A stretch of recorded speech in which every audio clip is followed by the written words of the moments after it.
Ils ont en commun d'avoir fait peu de temps aux affaires. Pourtant, leur mémoire dans la conscience collective des Africains est encore très vive. Numéro 3 sur notre liste, Patrice Lumumba. Patrice Lumumba est l'une des figures les plus importantes de l'indépendance du Congo belge, devenue République démocratique du Congo.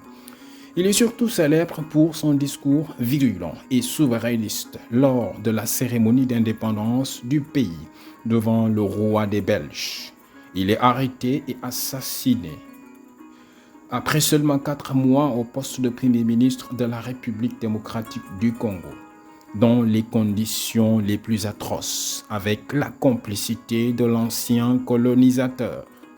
Numéro 2 sur notre liste des 3 meilleur président d'Afrique, Nelson Mandela.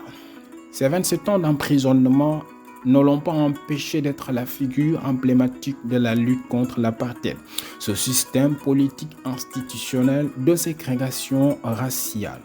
Durant son séjour carcéral à Robben Island, où la ségrégation raciale était aussi en vigueur, les personnes de peau noire recevant la plus petite ration, Nelson Mandela a souffert le martyre. Avec ses co-détenus, il travaille dans la carrière de chaux ou dans les cailloux. À l'international, les demandes pour sa libération mettent davantage la pression sur le gouvernement ségrégationniste. Il sort de la prison pour devenir le premier président de l'Afrique du Sud indépendante.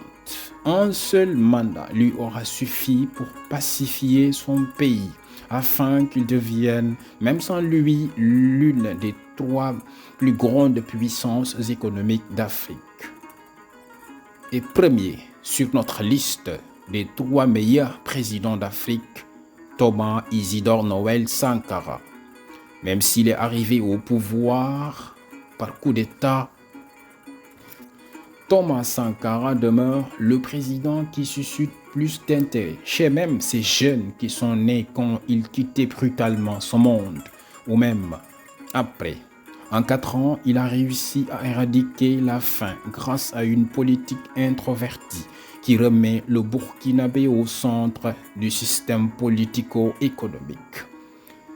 Il a en clair mené une politique de développement national, de protection de l'environnement, de libération de la femme, de la lutte contre la corruption et que sais-je encore.